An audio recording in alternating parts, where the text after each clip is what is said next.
listening to the Deep Purple Podcast, a fan podcast devoted to one of the greatest bands in rock history, Deep Purple. Your hosts, Nate and John, cover their shared history with the band, discover new music together, and cover the farthest reaches of the Deep Purple family tree and beyond.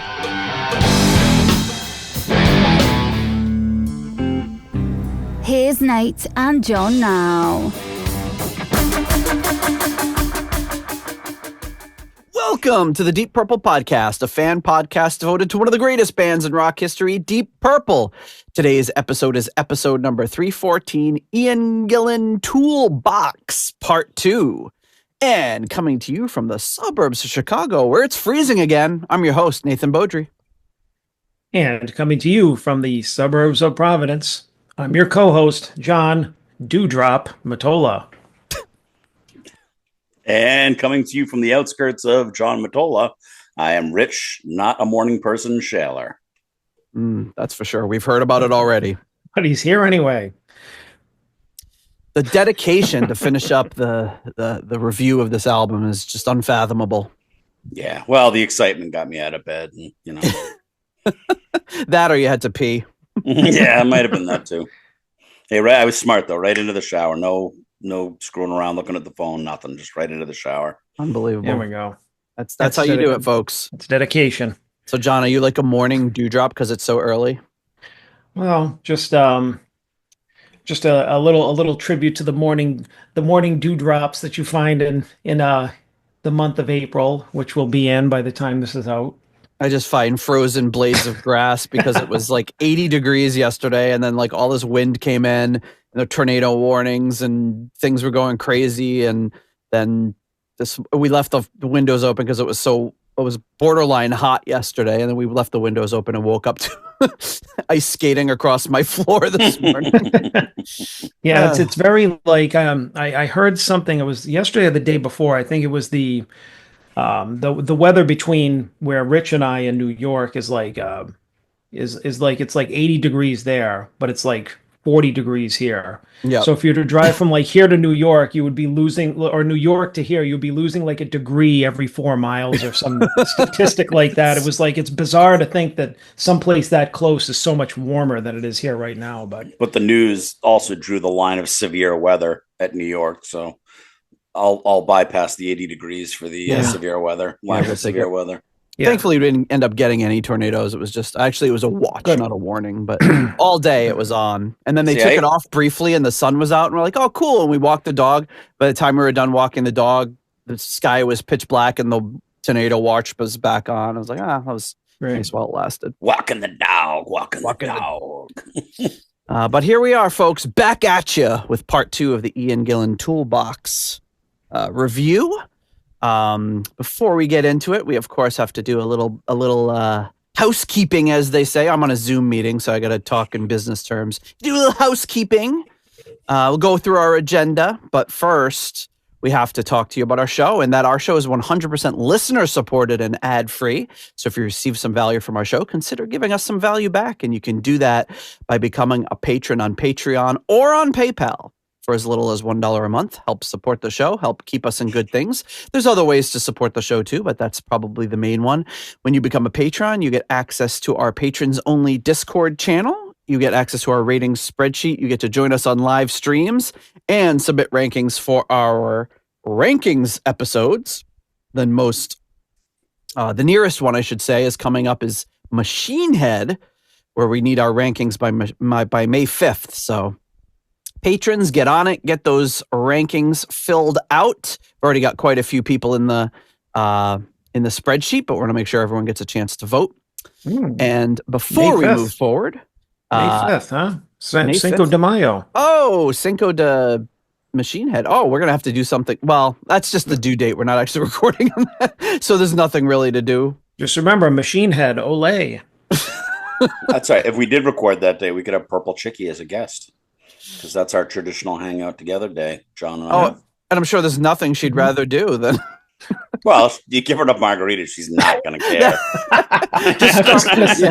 Start early and hang around and spoiler alert, Lazy's her number one. All right. Well, we have to get her rankings then. We'll have to get them in there. And speaking of patrons, at the executive level, at the in memoriam tier, the wonderful late Gerald, Jerry, Kelly, and family. At the $25 uncommon man tier, we have Ovis Nakfi and Purple Maniac. At the 15 squid tier, we have Alan.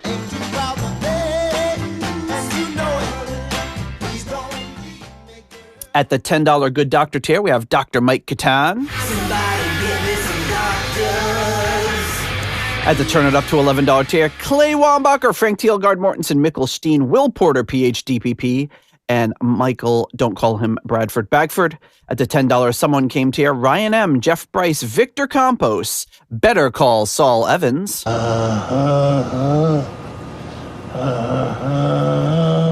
And Peter from Illinois. And at the Deep Thoughts by John Matola tier, Fielding Fowler. And now, Deep Thoughts by John Matola. Wait a minute. I lost it. Thank you so much to all of you for your generous support of the Deep Purple podcast. All right, so we set you up last week with the first 6 tracks on this album. I'm sorry, last week. It was several weeks ago at this point, but for us, it was last week. On bass, we got Brett Bloomfield drums, Leonard Hayes guitar, Steve Morris, and Leslie West on the first track. Now we're getting into the latter half of the album, of the CD release. Any opening thoughts on the first half of the album before we move forward? Yeah, remember it. I didn't remember liking it as much as I liked it last time. I found it very interesting that the songs I remembered liking were still okay, but the ones I really had very little recollection of, I actually was enjoying quite a bit, and kind of disappointed that it's not on Spotify, because I probably would add a few of those to a playlist or two. Yeah, I remember at the time I bought it just being confused and not knowing what to expect between Ian Gillan Band, the Gillan Band, and then Ian Gillan solo. So I was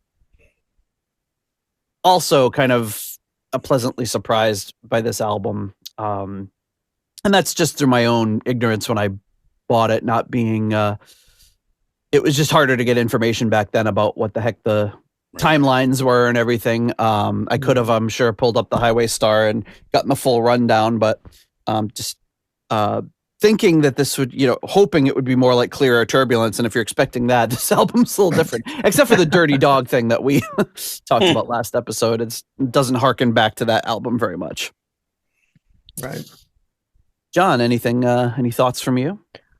I mean, it's nice to hear. It's nice to hear Gillan when he does so much eclectic type of stuff, doing something that's on paper a little more straightforward, but I think unfortunately it suffers from that kind of early 90s rock production, which is not always as raw as I would personally like. But I think that there are some good songs in there.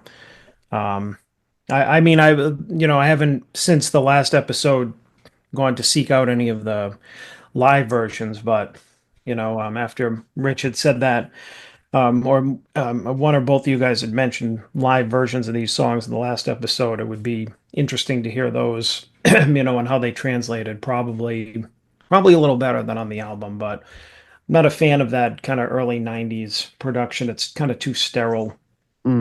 Yeah, I think if you were looking at the big players, like, had a much more robust sound, like the major label stuff. But yeah, some of the stuff that was more on the outskirts like this could sound a little thin. Unfortunately, the production you were looking for was happening on albums that you really didn't like. Yeah.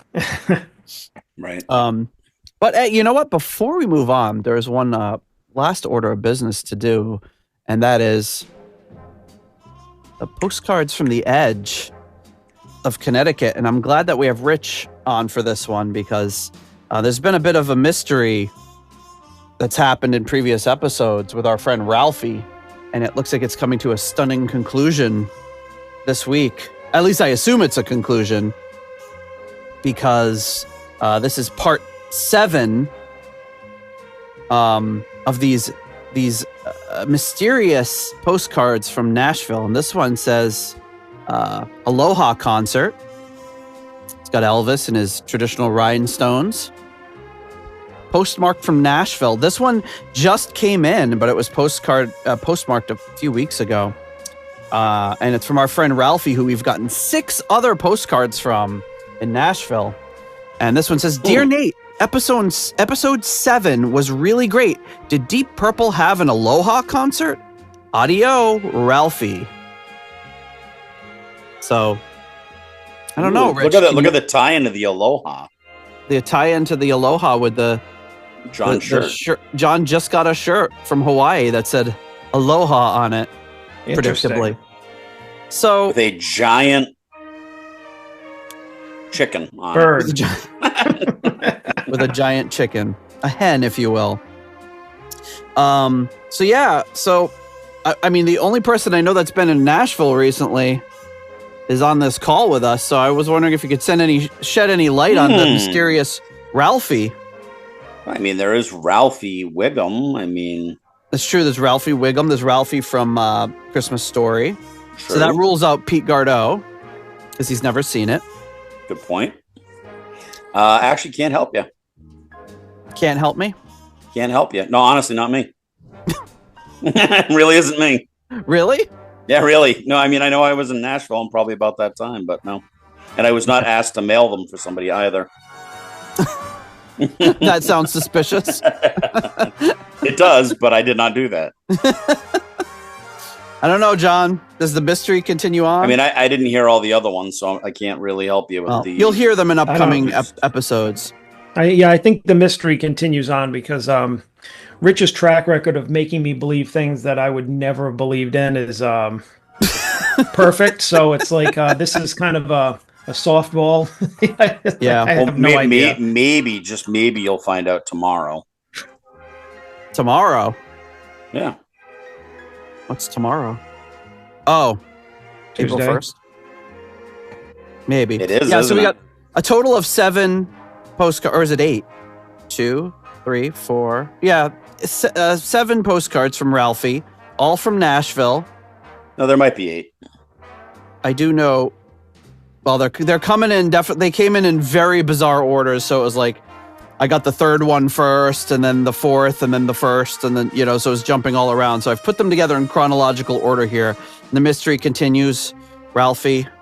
Hope we find out more. It definitely. Are they all postmarked the same day? Nope. March 11th, March 4th, March 4th, March 4th, February 20th, February 20th, February 20th. But they came in just like a completely random order from even that. It definitely looks like someone getting somebody else to write it, perhaps one of their daughters, and throw me off. But I guess we'll never know. And the song, our track is coming to a close. The mystery of Ralphie will have to wait until another day. Coming to an episode very soon will be Nate and John's apology to Rich for accusing him of something that he didn't do. Accusing you. The worst accusation that's ever been made. That somebody sent us postcards. I don't know what all of them said. I don't know what they all said. No, they were all very nice. Ralphie is very friendly. All right, well, there you go, right there. Very complimentary of the show. Now, wait a minute. Now, just Nate being accusatory. I'm just the one saying that it could go either way because, Rich is very good at deceit. Way to back me up, John. It's just Nate. Sorry did you see that bus? I didn't even see it. It was how fast he pushed me under it. Sorry, I've learned time and time again. You always go Team Rich because there's no winning if you go otherwise. No, that is very true. I don't care what it makes me look like. If the shoe was on the other foot, I'd do the same thing. All hail our ant overlords. I, for one, am... All right. So we did tease last week that there are some weird songs coming up, and the first song on the first song on the second half just by the title alone should tell you it's called Dancing Nylon Shirt Part 1. So you could probably figure out what the other weird song is. So 7. Let's there's only 5 tracks left, but there's only 2 parts of this song. So here we go. Dancing Nylon Shirt Part 1.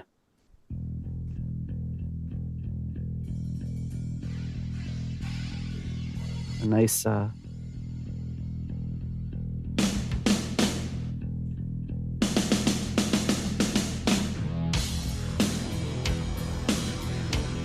it's kind of like a weird off-time drum thing there.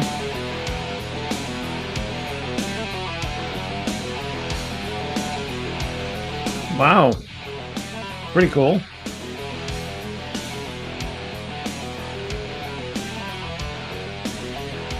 And now that I know the title of this, all I can think of is just a nylon shirt on a hanger just going like this. It's hard not to think of that.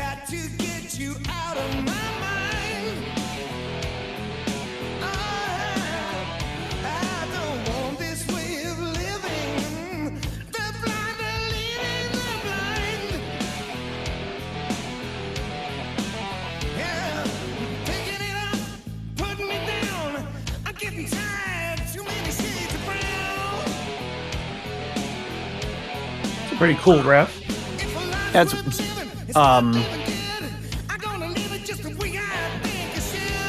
like I don't know, unpredictable is the wrong word, but just kind of non-standard. Yeah, but very cool.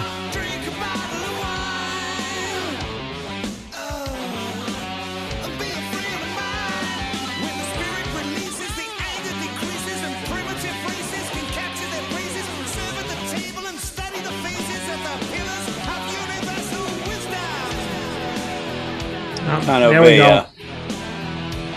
And we have the odd Gillan phrasing and kind of pre-chorus there. Kind of a prototype Ted the Mechanic, hook and rap. Yeah. Playing pool and drinking beer. Yeah, I can hear that.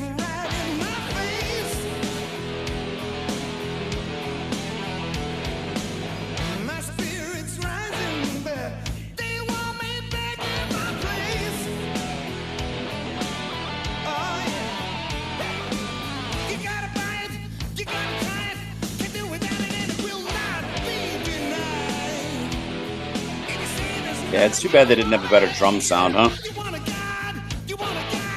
Yeah, it almost sounds drum machine-ish. Yeah, it does. You can tell by the playing that it's a real drummer, but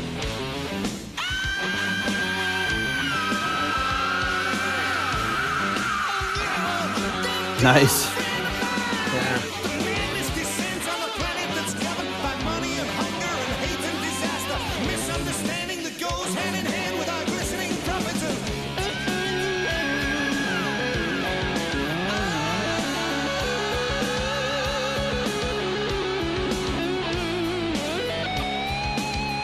Nice.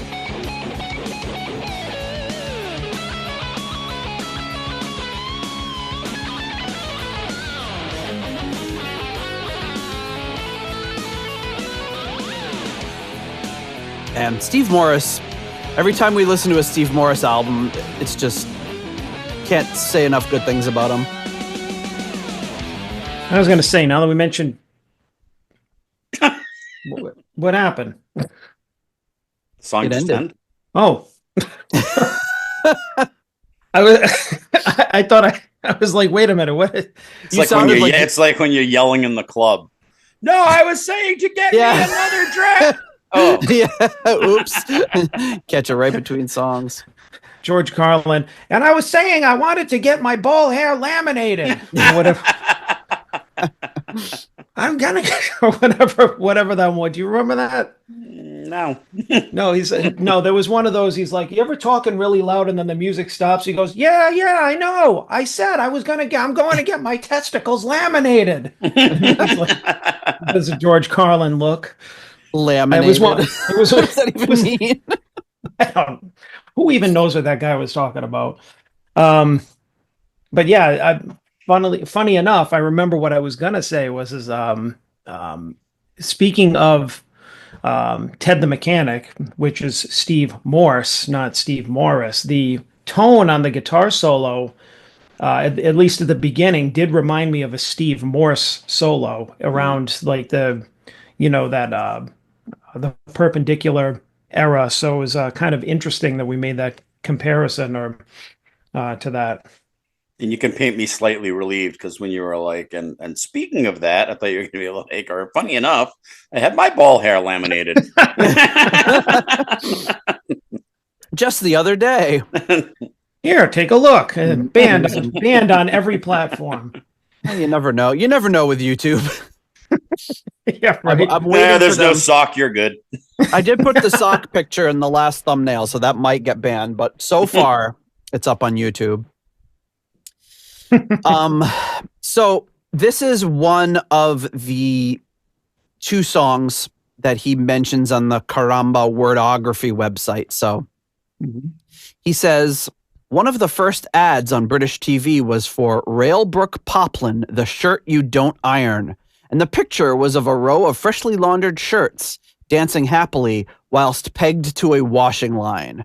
These shirts never saw an iron in their entire lives. They went straight from the chorus line to the husband, and so everybody was very, very happy. Of course, that's not really anything to do with the song, other than a symbolic trigger for another journey of lyrical wonderment. Very deep on this one.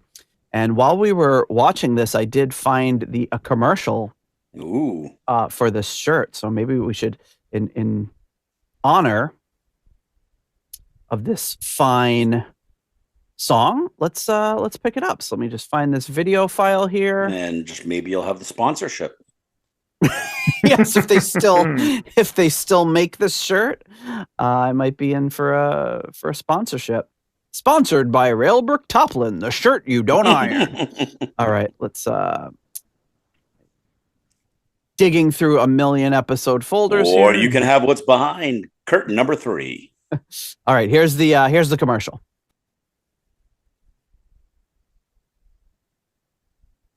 Railbrook Poplin, the shirt you don't iron. Railbrook Poplin, the shirt you don't iron. Railbrook Poplin, the shirt you don't iron. Railbrook Poplin, the shirt you don't iron.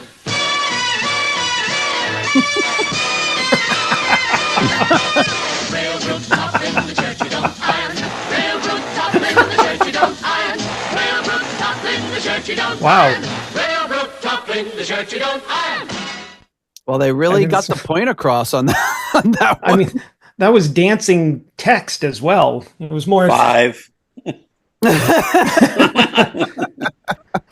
the best song on the album.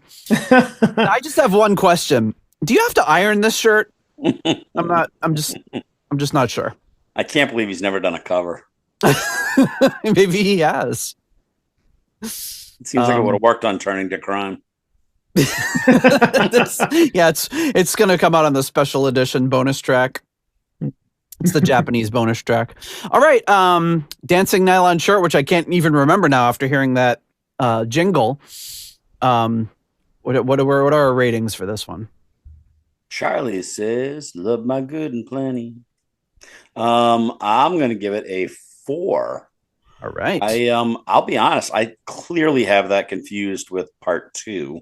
Yes. I don't really remember part 1 as well as I had. Man, I actually kind of liked that. I liked that it was sort of a little bit non-traditional, with the little Gillan rappy Ted the Mechanic piece in there, and great guitar solo. Only thing holding it back, I think, is just the sound is a little thin, especially on the drums. It just doesn't work. And that scream in the middle was pretty outstanding as well. Oh, yeah, and it was like double or triple track with all the like trailing reverb. It was very cool. All right, John? I'll give a 3.5. Right. I think based on, now I hadn't heard it before, so based on when you're like, all right, we're going to get some weird songs, I thought it was going to be not a song. I thought it was going to be like just a weird instrumental or something. But well, that's what I kind of guessed. That's part 2 wasn't going to live up to part 1. But yeah, I mean, I think it's immediately what I thought of like that first half of the song before Gillan got into his kind of unique rapping style. Was his the production, the riff, everything like that did remind me of like those early '90s, like Rat, Great White, what bands like that, Poison even were doing for their early '90s albums, like that style of riff and production and everything. Like that's first thing it made me think of was something really familiar. So it's that kind of rock, which is not necessarily objectionable to me. And then you had Gillan in there just kind of doing the verses. And I'm like, all right, this is a pretty decent rock song. And then he threw his unique twist in there. Guitar solo was good. Scream was great. I mean, sometimes you get a great Gillan scream in the middle of a average song, but it's still Gillan screaming. So you can't not love it. But I thought it was pretty good. Like I said, I was expecting something else. Now my expectations are in check for part 2. So, yes, I much like Rich, I think I confused this with the part 2, which is a little bit more. This one's not actually that weird, other than the weird title. But yeah, I'm going to give this one a 4 as well. I really liked it. Definitely, like Rich said, harkens back to Ted the Mechanic. I don't think I would have made that connection, but when he said it hit me. Very cool vocal delivery, great guitars. The only downside, like everyone said, is just the production's a little thin, but that was kind of the style of the day. So, all right, our next track up is called "Bed of Nails."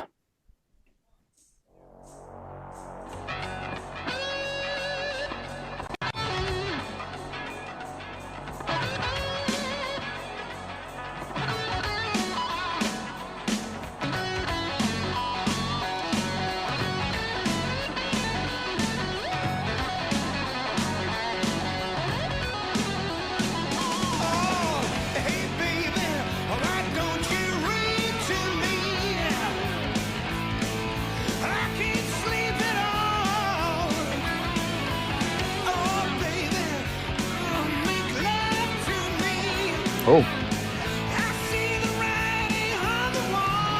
that was the line that made you go, whoa. Well, he started asking for a bedtime story, and then he took it to the next level.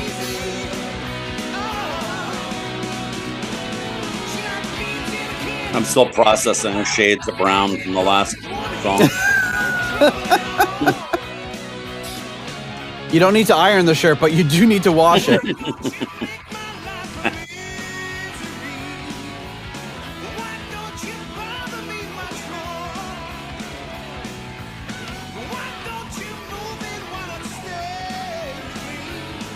Oh, another one I don't really recall, but I'm digging it.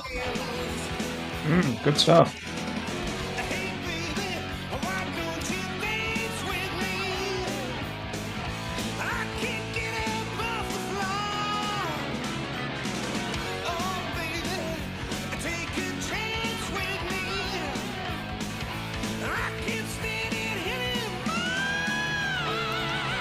Wow. Unnecessary. You didn't like it? I didn't. Okay.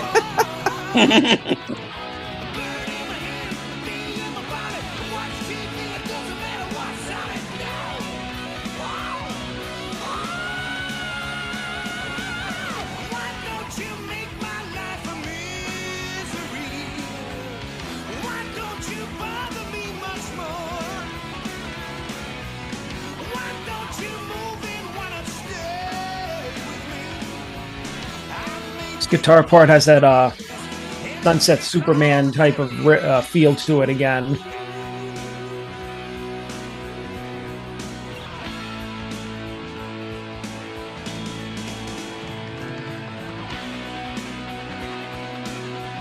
It's like Molly Hatchet flirting with disaster. Yeah.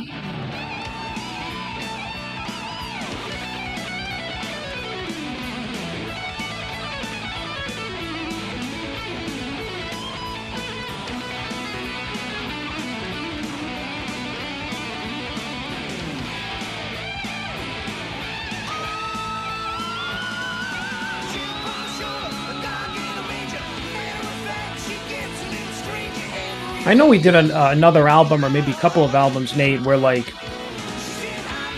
I remember we were talking about how the guitar was kind of, the rhythm guitar was kind of like meh, and then every solo like ripped.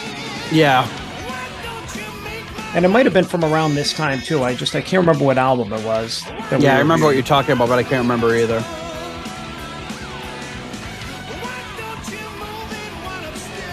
There's been a few where Quatermass 2 was one of them where it was like the guitars were just awesome. And it was just unexpected from a guitarist that wasn't a household name by any means. And he actually contacted us after the episode to say, thanks for saying good things about my playing. And I was like, yeah, well, it was great playing.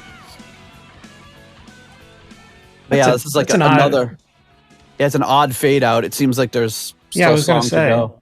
Yeah, I was going to say it was kind of goes along with the previous song. Was it just stopped out of nowhere? This kind of faded out where you're like, wait a minute, it's done. It's over. You thought I was having audio issues on the last one. This one, I mean, it was over 4 minutes long, but it felt like a very short song. All right. So who wants to start it off? You. Me. 3.5. I like it. Good driving guitars. Unfortunately, there's only been a scant few times on the album when I've really been able to pick out the bass at all. And that's not uncommon from a lot of rock or pop music. But yeah, great solos once again, and just kind of a good up-tempo song. Weird fade out. Inappropriately placed scream per Rich. And I would agree with that. It was kind of like it was just unnecessary. It was like a half scream, and just seemed obligatory. All right, John, what do you give this one? 3.5. I thought it was pretty good. Heavy, another kind of heavy for this album. Rocker. I agree. I mean, I like hearing some, if you hear other points of view and you're like, I don't agree with that. But after thinking about it, it's like, it's like, a Gillan scream is never a bad thing, like I said in the previous song. But yeah, sometimes it's kind of like, all right, did you really need to throw that in? Not really. And I think he's generally so disciplined about his screams. He doesn't usually throw them in superfluously. Yeah. But whereas I mean, there's other singers that sometimes maybe we cover like on the show that might do it a little more frequently. I feel like on this album, the record company gave him a quota. It was like, in order for us to pay for this, you have to scream at least 12 times a song. Now, if you want to double up on some songs, you can. But the total screams have to be about around 40 or whatever, and they handed in it was 39, and it's like, I gotta go back. Which bed of nails? I'll just throw it in there somewhere. But yeah, I thought it was another good kind of that staccato riff during the chorus. The beginning, I kind of detected a faint melody in his vocals or something from it sounded maybe like Spanish Archer from House of Blue Light. It was really fleeting. It wasn't something that came back as I was listening for it. So it was but I picked it, and I don't usually pick up on that stuff because you're hearing one song and you can't think of the other one, but that one stuck out. But when you do pick up on it, you're usually wrong. So yeah, thank you. And but it is cool to hear say whether it's really obvious or kind of subtle, a songwriter like Gillan at this point kind of not even reusing, but some of his songwriting style, it kind of comes through and you're like, oh yeah, that reminds me of something he did earlier on an earlier album, or whether it was his or Deep Purple's or whatever. So it's it's kind of cool when you pick that stuff out, because that's when you really know that you know an artist well. Good point. We'll say I missed the lyric. There's a lot of lyrics on this I missed, but does mention having a bee in his bonnet in this. Oh, great. Was it busy? It was a very busy bee. A bird in his hand, a bee in my bonnet. I watch TV. All right. Oh, we don't like it when he sings about bees. That's just altered Rich's ranking. I should have saved that for after. Rich, what do you give this one? Oh, I've been back and forth on it. I mean, since my rankings don't really matter.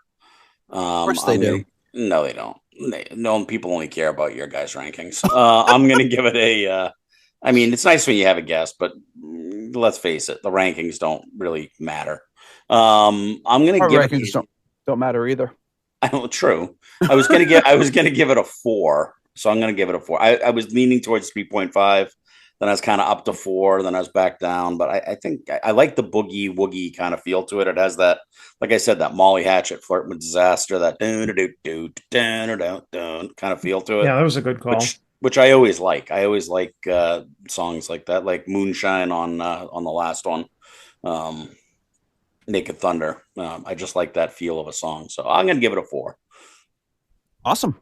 For totally selfish reasons. Okay. What other reasons are there for ranking songs? True. All right. So the next song up is called Gassed Up.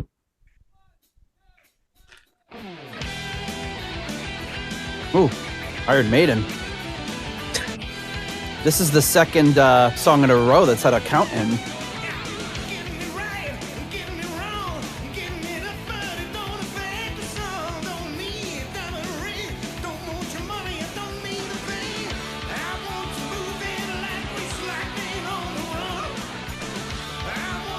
Nice.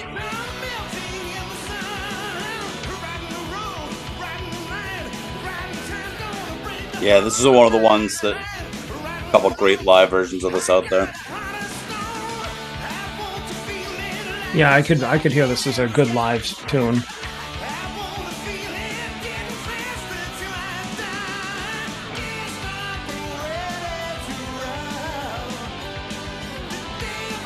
Wow.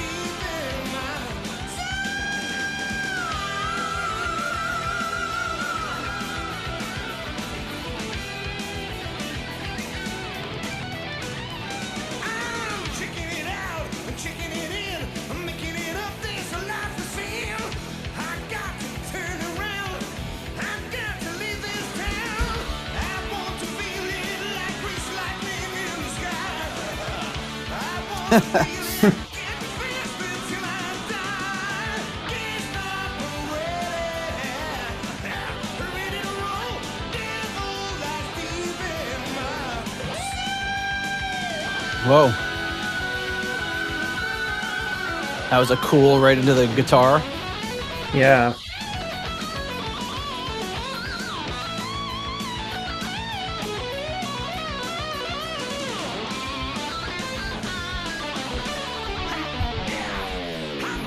It kind of reminded me of Simon McBride there for some reason.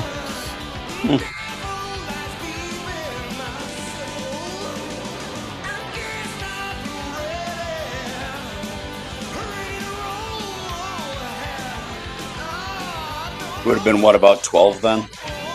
Yeah, exactly. And probably could have easily played on this album. Right?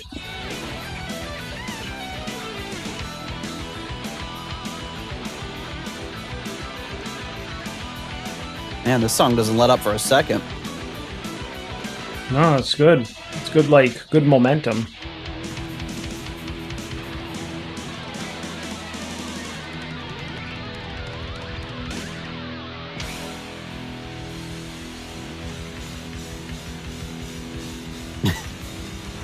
The concert ending is longer than the song.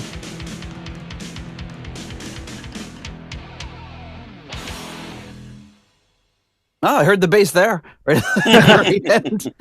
That ending made it like painfully obvious how underproduced or weirdly produced those drums are. I know it's he's like going crazy on the drums, but it just sounded terrible. it's you can tell the playing is really good, but it was just like it just had no punch to it. Yeah, it's like if you leave your Amazon boxes out in the rain and then hit them with drumsticks. Not even a fresh, dry Amazon box, a wet, soggy one. Wet cardboard with a drumstick. Oh, man. Woof. Well, gassed up. I feel like I need a break after that one. Right? Who wants to rank this one first? And this is actually based off. This one is also on the Columbus site, if you look. And I guess also off another. And the funny thing is, off another commercial. It was like an early Beano commercial over there. You got me. Of course, Beano to them is something different. It's a comic.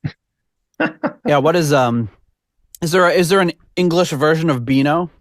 There must be Gas X or whatever. It's got. I wish it had just had like a really British name to it. I just typed it in, and apparently there's a cartoon character named Beano. Yeah, that's what I was saying. Is they have a comic over there. It's been going forever. My grandfather used to bring them to me. Oh, really? Yeah.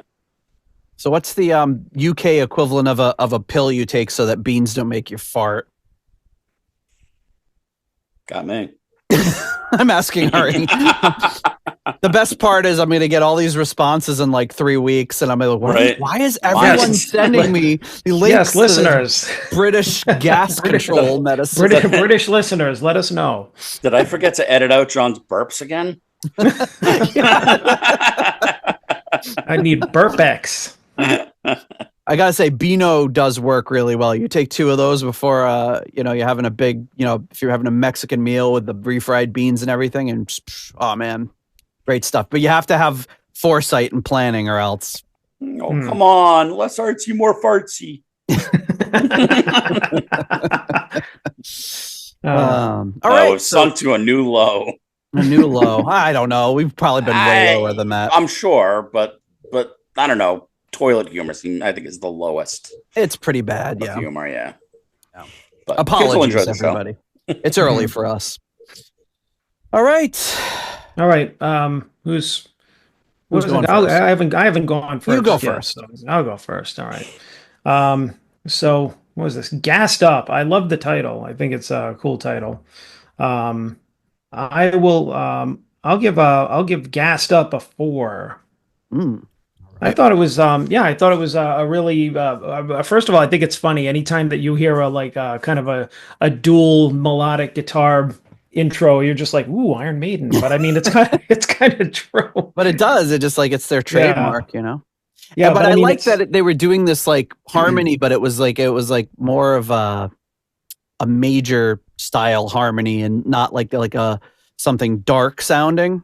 Yeah. So that's kind of what reminds me of Iron Maiden. They do things that are not so dark and sinister, but this kind of like weird triumphant harmonies with the guitars.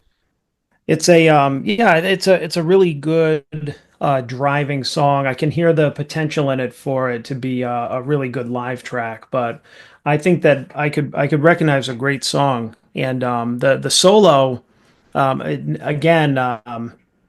great guitar solo, but this one made me think of the image that came to mind was he was like him using a one of those Steinbrenners to play the solo. Mm-hmm. The Steinbrenners. The headless. I know I said it wrong. Yeah, if you're new to the show, we know it's called a Steinberger. Yes, we just and yes, Rich, we know it's called a Steinberger. Yeah, I'm here. You don't need to. He's in. He's in on the Steinbrenner. Yeah, but the no headstock guitars, like just my image of like him playing that solo, just because of the way that it sounded, was like him playing with those like headless guitars, wearing like a blazer with a t-shirt underneath. Yeah. That's just the style of the this solo gave me. So it's kind of cool that it conjures up that image, because I mean, if a song is conjuring up images for you, then it's doing something. It's having some kind of impact. But yeah, I thought that it was. I thought this was a pretty good song. I enjoyed it. I liked, and I mean, despite the kind of cruddy drums, I always enjoy a good concert ending. So yeah, that was it was essentially a 2 minute and 30-second song that went for 3 minutes because of the ending. But you gotta love it. Rich? Yeah, see, I picture him just as a 7th grade math teacher playing that guitar solo. Same thing. I am also going to give it a 4. I really slept on this album. I don't know what I was doing, when it came out. What I think I was just so probably embedded in like Perpendicular and Abandon or whatever that I couldn't step outside of that and appreciate this for what it was. But yeah, I mean, if I had grabbed this in 91 or whatever, 92 when it first came out, I would have been all over this thing. Another great song. So yeah, 4. Yeah, I think there's so much stuff. Obviously, it's the whole premise of the show. There's so many things tied into Deep Purple and in that family that when you're in the thick of it, getting into all of these albums and discoveries and everything, you got a great album like this sitting there, but you're also discovering whatever, Machine Head and Perpendicular wasn't out yet, but you're discovering all the classic albums, all the Whitesnake stuff, the Rainbow stuff, all of these other hard to find items. So it's easy for like a really solid, great album like this to fall by the wayside because you're discovering absolute classics at the same time. So I think that's I think I got this one a little bit too late as well, and there was just too much other stuff I was finding at the time. So I will also give this one a 4. I think it's a really good driving song. I think from so far, it seems like the later half of this album is outpacing the first half as far as rankings go for me, anyway. Yeah. But all right. All right, the next track up is called Everything I Need.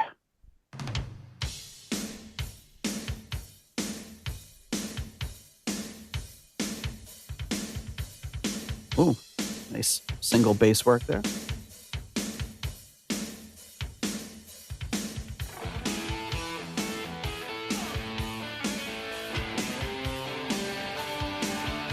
Did the drums sound better on this, or is it just me because it was an intro? I was actually going to say the same thing. I think they sound slightly better. They're not great. Like, oh, the song's going to start off with drums. Let's make them sound good on this one. Oh, that's a good idea.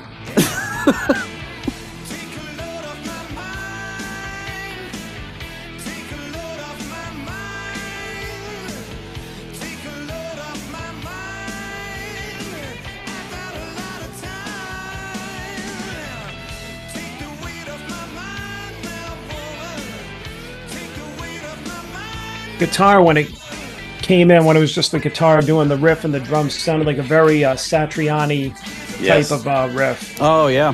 Yep.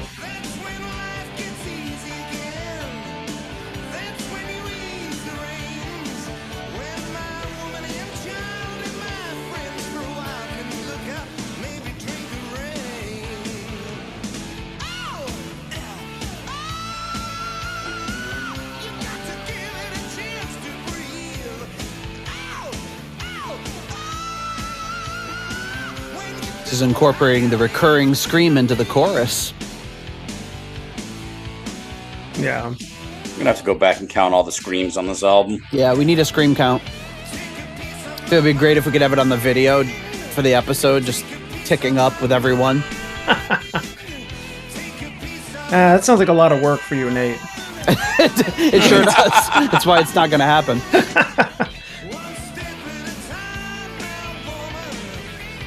It's got a nice kind of pop vibe to it. Yeah. Pop rock. We need more screams, Wachowski. What's his name? Wazowski with one eye. Oh, Monsters, Inc. Wazinski. Yeah. Was it Kowalski or something?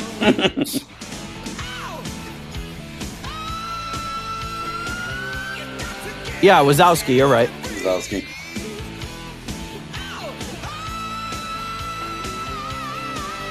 Just picture Gillan in a cage filling up with those scream tanks.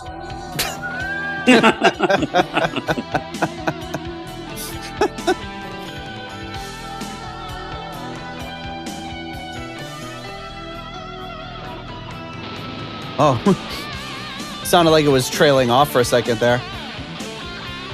It sounded like if you ever play Rock Band, like when you're doing really bad, like some of the instruments just like drop out, like the drum track just drops.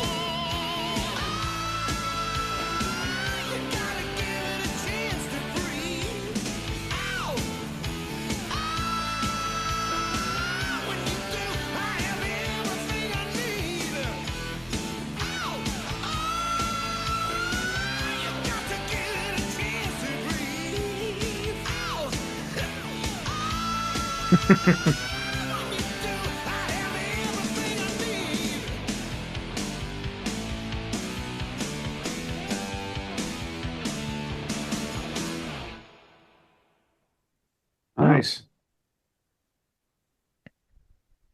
Very good.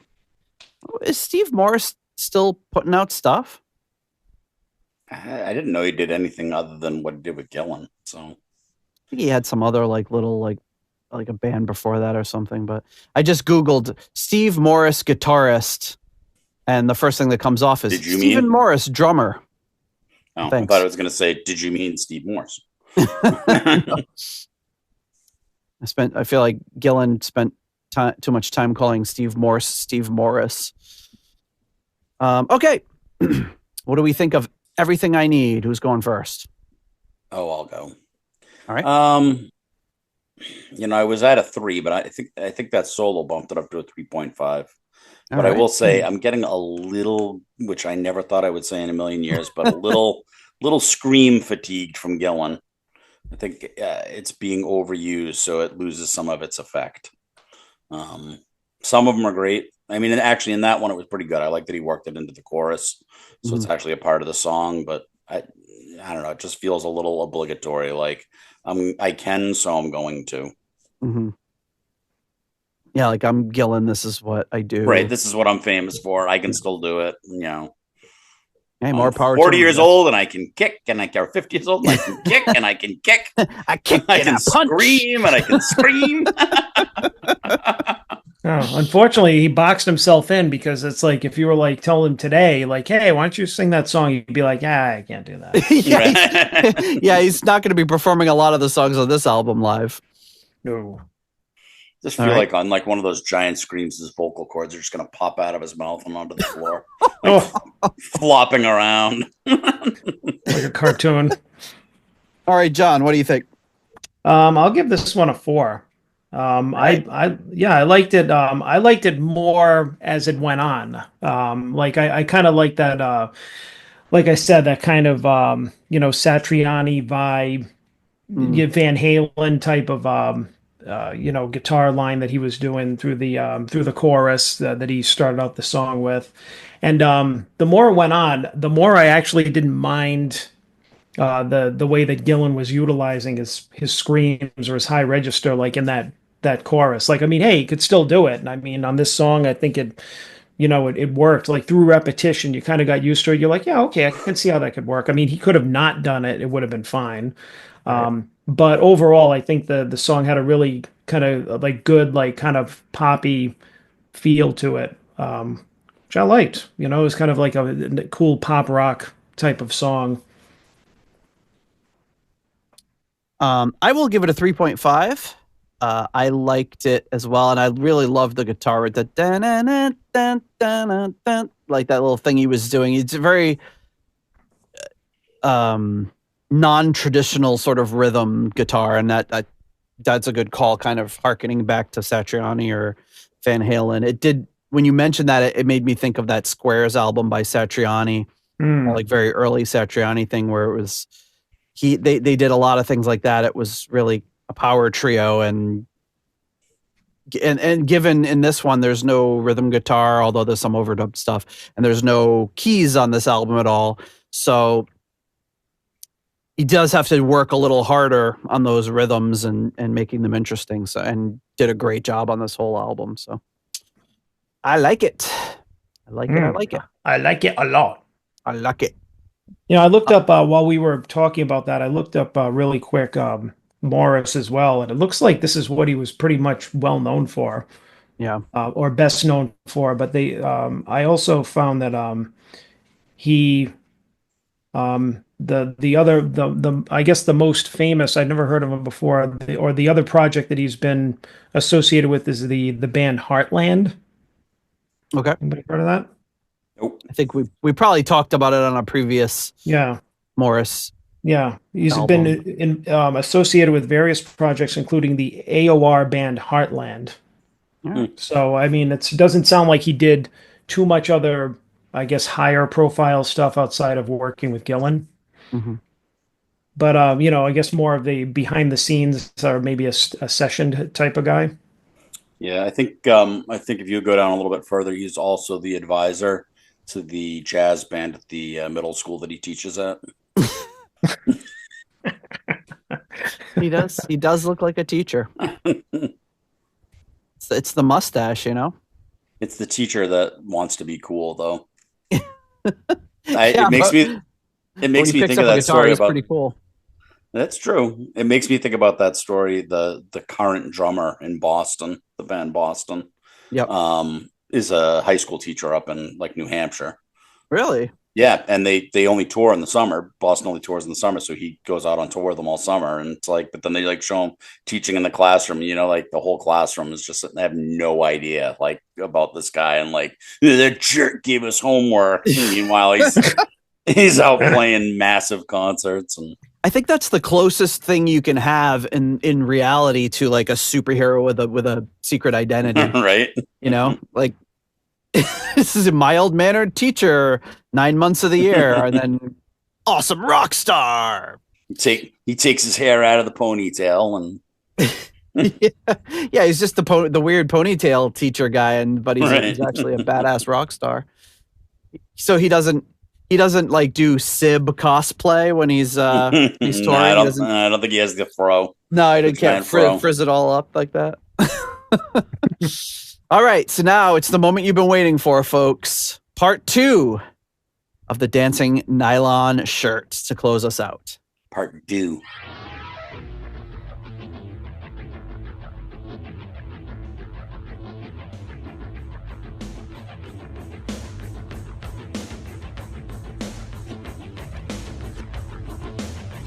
And lyrically, I just remember this being very bizarre.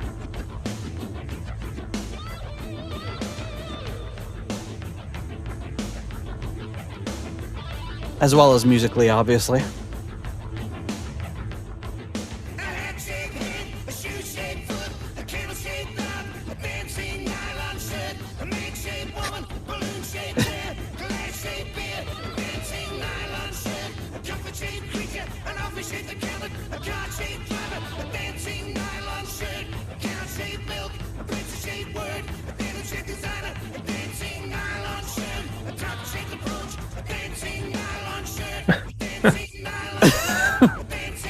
I wonder why this is the one we remembered.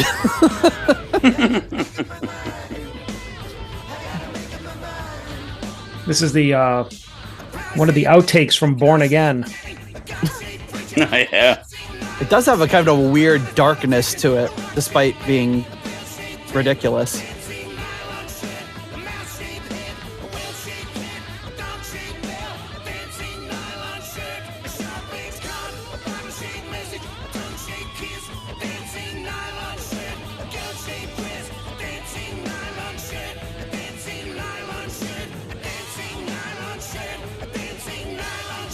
One of a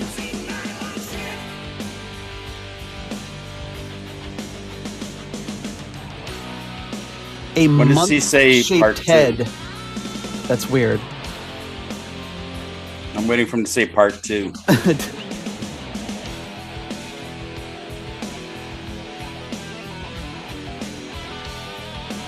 Oh, so this is kind of going back to the...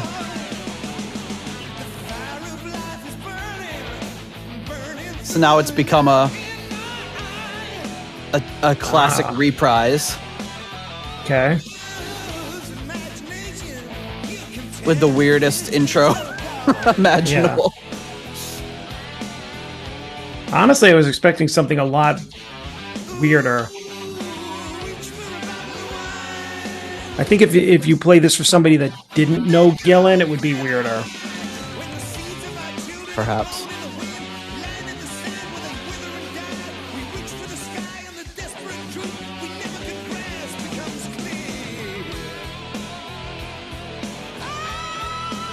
Ah, gotta get one more in. Ding.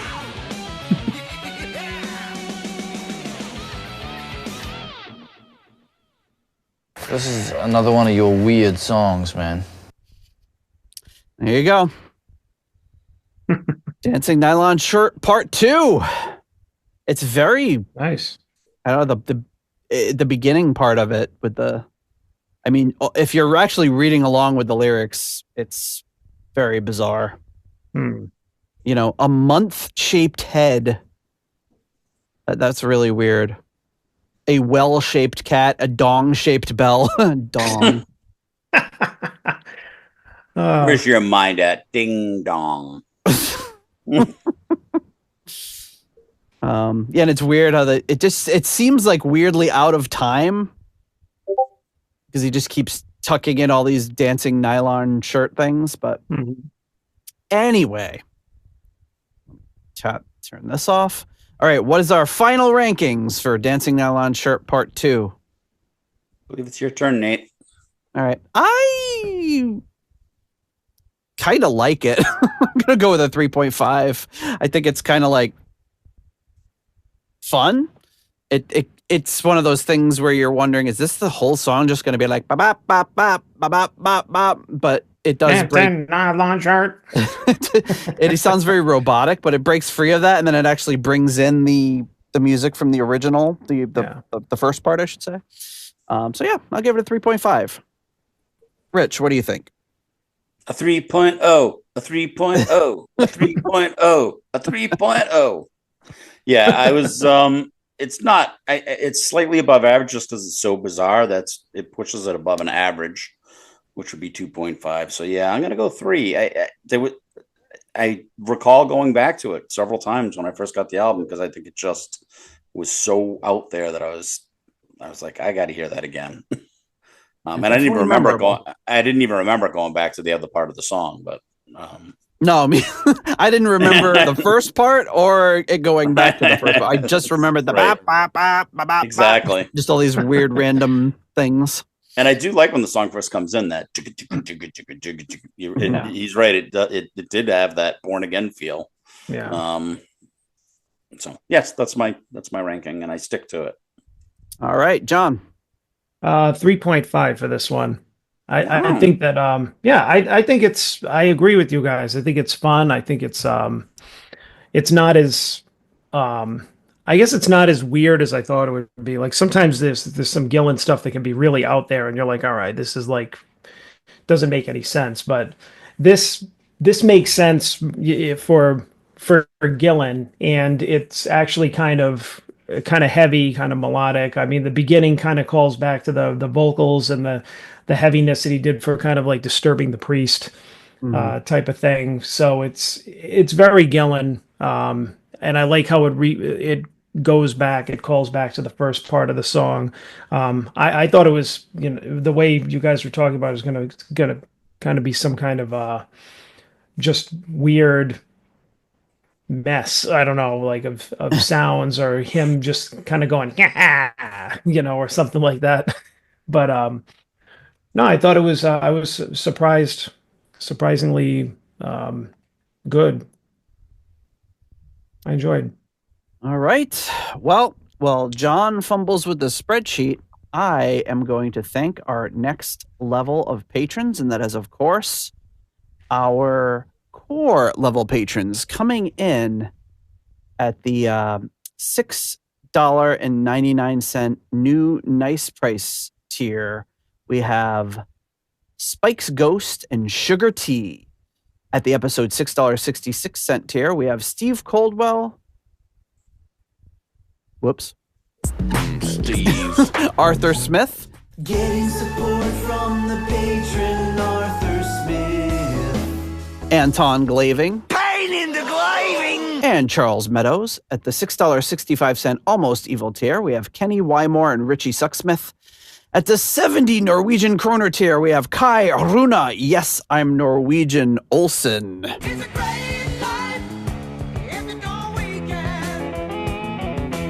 At the $5.99 The Nice Price tier, Robert Smith and Carl Hellberg. At the 60 kroner Scandinavian Nights tier, we have DJ Newt Martin Johansson.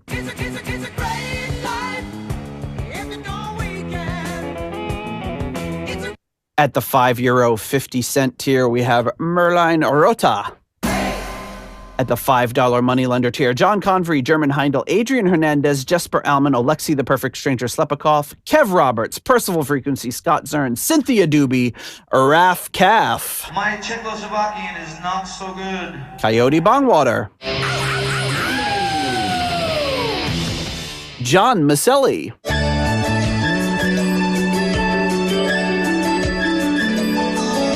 Last time I heard that was Lois Iazino. She had to sneak up on a glass of water. Sarah Sanders. No, Kelly Clarkson! Jelly Bean. Evan Robeson, Richard Fusey, and Purple Swede. Hookah, shaka, hookah, hookah. Swede? Sweet, sweet, sweet, sweet, sweet, sweet, sweet, sweet. Thank you so much, all of you, for your generous support of the Deep Purple podcast. And you know what time it is. Bill John's busting out the spreadsheet, and he's fumbling with the tabs. Oops, he sorted it the wrong way. Now he can't tell what is bad. All right, John, where does Ian Gillan Toolbox fall in our overall rankings spreadsheet? So Toolbox, it got a 7.25 rating from us, 11.05 with Rich. It went you, Rich, and then me in terms of like who liked it most to least. I know I was a little more harsh with my ratings, mostly on side one, or not as generous, I guess you could say. But it falls kind of in the middle of our rankings. So it's there's an Ian Gillan band, right? That's a 7.25 as well. And because of the way that you made the spreadsheet, now it's hard for me to see which album it is. Scarabus. There we go. So yeah, so this and Scarabus get the same ranking, and actually, it's all surrounded by Ian Gillan albums on the spreadsheet. Like a little bit above it is Gillan, so that's the 76 album, and then a little bit below it is Ian Gillan. Ian Gillan. It goes. Scarabus Toolbox Moxie is right under it. I'm sorry.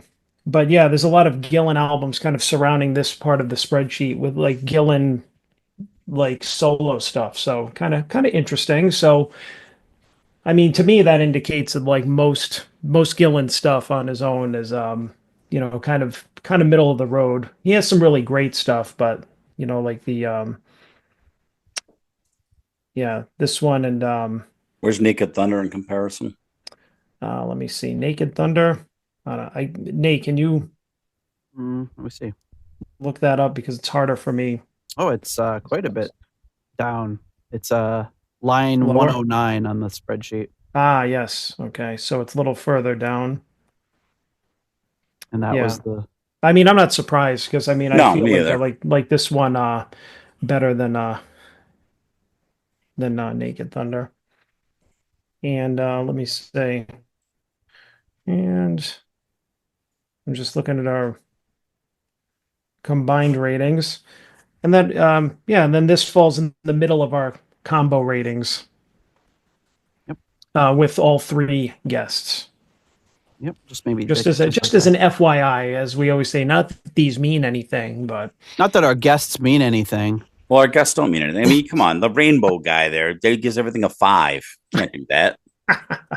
But I mean, even our ratings here, it's been argued that they can be skewed, since Ozzy's at the top. They are skewed. I'm not gonna lie, I am so excited for the mathematically correct ratings sheet to come out. The mathematics. Where each song is prorated for how many songs are on the album, and yeah, but I did that, and it it comes out to the exact same number. I disagree. Then you did it wrong. We need an actuary to check your math work. Somebody can check my formulas. Mm-hmm. If there's a patron out there who's a mathematician or at least good at math, you can check my formulas. But I did a very complex formula to do just that, and it was hilarious to find out that it ends up being exactly. There's no way you did something wrong. How could it be? Because Jesus Christ Superstar has how many songs on it? a lot. Right. 20 something, I'm 20. gonna have Right. to, yeah. I'm So gonna there's have no to. way that came in the same. I mean, maybe close, but there's no way it's exactly the same. Well, I Yeah, mean, I'm gonna have you're to- working with averages here, so if you average out based on how many things there are, I don't know. I'm not good at math, but I am good at formulas in Excel. So if somebody, that's why I'm not. That's why I'm good at formulas in Excel, because I'm not good at math, so I need a formula to do it for me. Yeah, I'm gonna have to side with Rich on this one. I would find it hard to believe that some of the rankings weren't drastically different based on the number of songs. I was chastised by an Excel nerd years ago when I asked this very question. He's like, "Why would you want to do that?" And I'm like, "Well," he's like, "It's going to be the same. It doesn't matter." And I was like, "Well, no, you don't get it, man. You don't understand what I'm trying to do." And then years later, I do it, and I'm like, "Oh, maybe that's what he meant." It's the exact same. The number ends up being the same. No, I think what you should do is take an album that is highly rated, that has, a different amount of songs than something that's really low rated, and then like Jesus Christ Superstar, and see really realistically where they fall, just doing it out by hand. And I'll tell you, there's definitely going to be a difference. There's no question. There has to be a difference.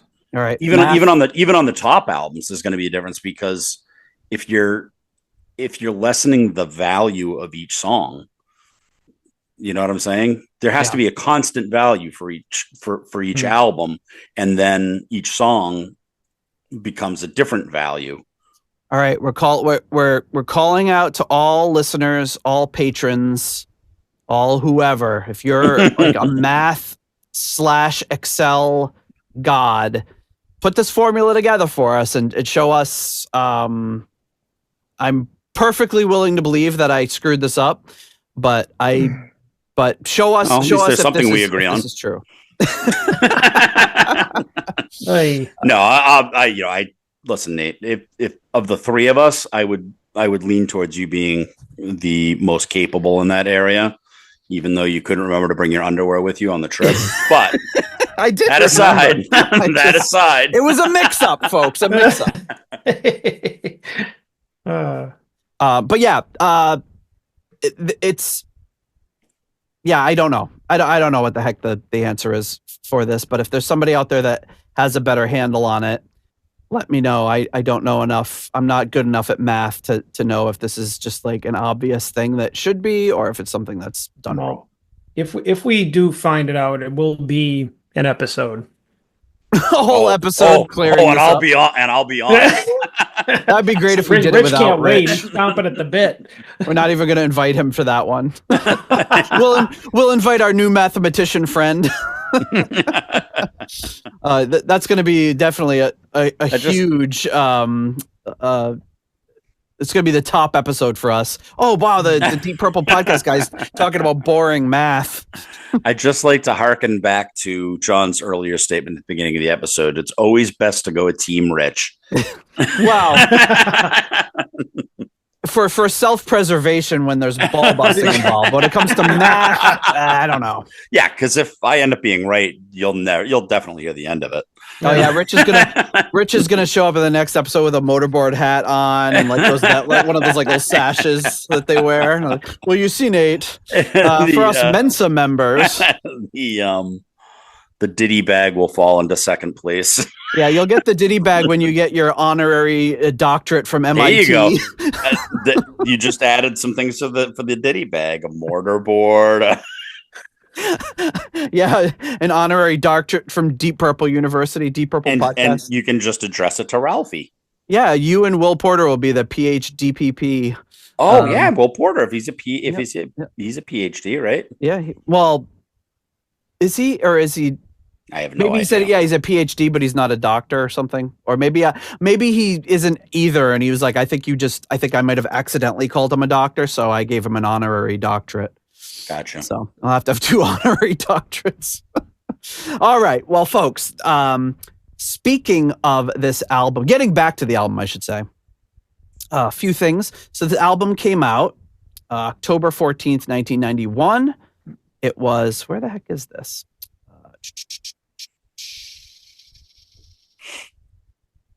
Sorry, just trying to find my notes on here we go. It was only released in Europe, Brazil, and Japan on the German label East West. After its released, Gillan embarked on a 10-month tour to promote the album.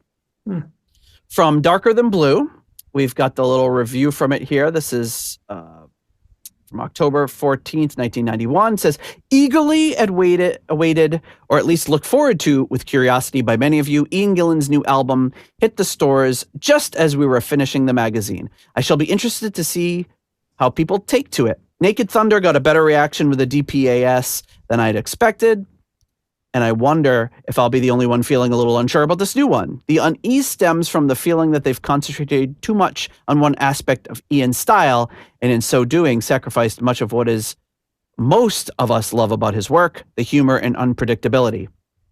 Not that they've done a bad job, you understand, but it lacks, to my ears, something to lift it or mark it out as more than just another competent rock album.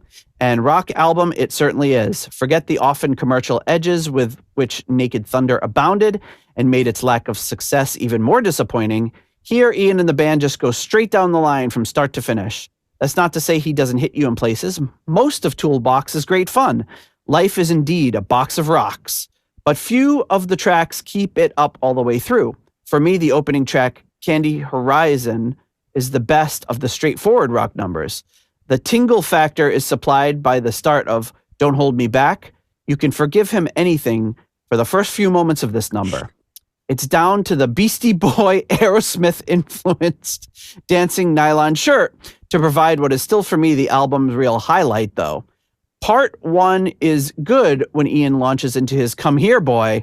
We're back on real Gillan form, but it's the reprise at the end of the album which takes me off. Ian seems to shrug off any restraints and just lays it into the lyrics. It's imaginative. You can feel the spark and hear the enjoyment. Brilliant. I wasn't thinking Beastie Boys, but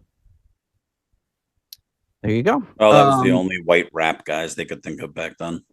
It's pretty almost the only white guys that were back there.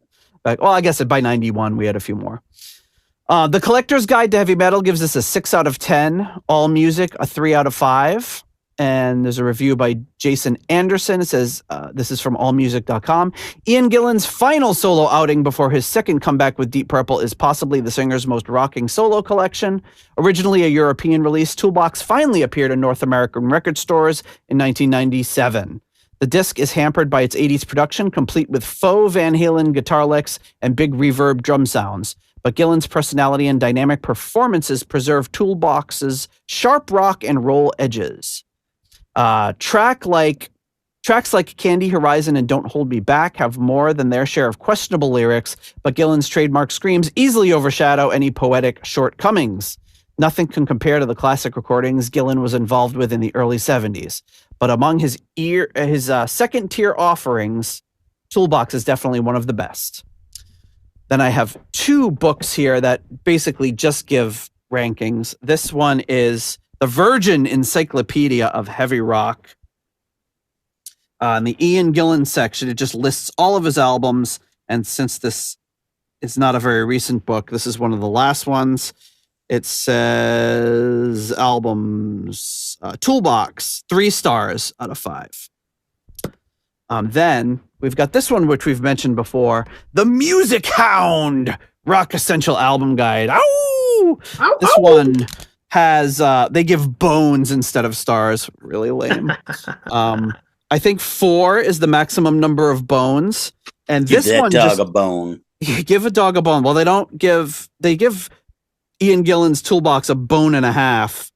They only give Naked Thunder 1 bone out of 4. But to put it in perspective, they give Jesus Christ Superstar 2.5 bones. So idiots. They're clear. And Butterfly Ball 1 bone. Yeah. They don't know what they're doing. They also give Roger Glover's self-titled solo album Roger Glover 1 bone, which is interesting because it doesn't exist. So I guess they can take that with a grain of salt. It was released on the Oyster label, though, that non-existent album. I liked the other one, the other review there, where they're like, of Gillan's second tier material, I feel like it was going to finish with this is one of them. Of all the Ian Gillan albums, this is one of them. All right. Well, before we wrap it up, let's get to our final level of patrons, and that is, of course, our foundation level. So at the £3 50 pence Deep Purple New York tier, we have Lord Longford. At the £3 aromatic feed tier, Simon Ford and Richard Brees. At the €3 50 pence tier, 50 cent tier, Weston Supermare Pilgrim. At the 293 pence tier, Blackmore Tights. At the $3.33 halfway to evil tier, we have Stephen Sharp and Duncan Leask. Smoke on the water while you're in the sky.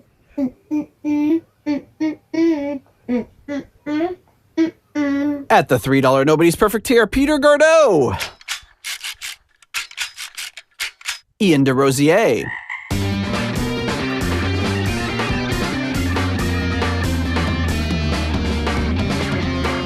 Mark Roback. Stuart McCord. Ivan Fjellbu.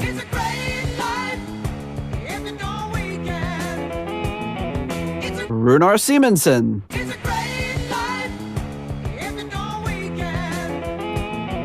Ruinous Inadequacies, Corey Morissette.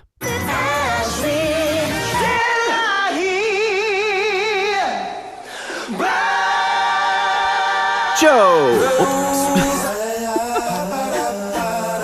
I forget how long that one is. Joe Dopefish Sigler.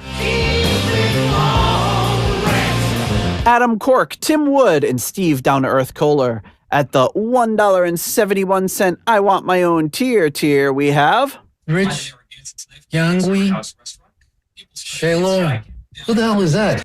At the 10 Cold Hard Danish Kroner tier, we have Karsten Lau. Cold Hard Danish Kroner. And at the $1 made up name tier, we have the Dancing Nylon Leaky Mausoleum. Stephen Somerville, the Cachero 1999 fanatic, Hank the Tank, Private Eyes, Ashen Lionel, Zwapper the Electric Alchemist, Anders Engstrom, ICDC, Durple Purple, David Haddam, Graham Bonnet's Disco Pants and Haircuts. I said, Graham, our audience expects you to be a bit more dirty. Disco Pants and Haircuts, yeah. I'm just going to put my guitar across his head. Eddie Lyon. Homosexual. And Sick Tone. Where is she? Where is she? She's just about to close up the library. Thank you so much to all of you for your generous support of the Deep Purple podcast. All right, we did it again, folks. We've done John, it. I noticed your guitar and bass have moved location. You didn't actually play them, did you? That's so funny because I was telling somebody the other day, I have this friend that makes a joke every time he sees them because they ask me if I still play. And he's like, did you move it a little bit to make it look like you play? He moved it a lot bit to make it look like he's got it, and he's hiding behind him now. What's that what's where they were? What is that, a bassinet or something? What, this? Yeah. Something you want to tell us? It looks like a pack and play. No, it's one of those things that holds like rolls of wrapping paper and like tape and stuff like that. So that is something that I should have, but I didn't know existed. Yes. It makes sense though. Yeah. Yeah. But you know what though? That's one of those things we would buy and would put everything in it all nice and have it all packed. And the first time we use it, it's not going back in there. 100%. Why do you think it's back there right now? Because it's like bursting at the seams and I don't know how to fit it back into the closet. It's much more efficient to just lean it against the corner of the wall and then have it just like slide down the wall, fall over, and then unroll, and then you got to roll it back up, and it gets all wrinkled. Yeah, and that's and then my you just technique. throw it out, and then your kids bring home the thing, and you got to buy 7 more rolls anyway, so they can go to some camp. Oh, brother. Well, there you have it, folks. Another album review in the can. Can't believe it. Quite enjoyable. That's a good album. It is really good. Yeah, it's a shame that some of these. I have to dig my copy out and rip it or something because it's just not out there on Spotify. You could just bring the CD in the car and just really do it old school. I could do right that. off the CD. I could do that. But the chances of me even digging it out are slim to none. So. It's just bad. They're all buried. They're just completely buried. But it does make me wonder, like if I started digging through my old CDs, because I don't know, maybe 10 years ago I went through because I was DJing back then during the CD age. So I had a lot of CDs just for DJing, not stuff that I would really listen to. Mm-hmm. And I went through and kind of took all those out and separated them and just kept like, my Deep Purple stuff, my Beatles stuff, the, harder stuff to find, and put that all separate. So I wouldn't accidentally get rid of it. Smart move.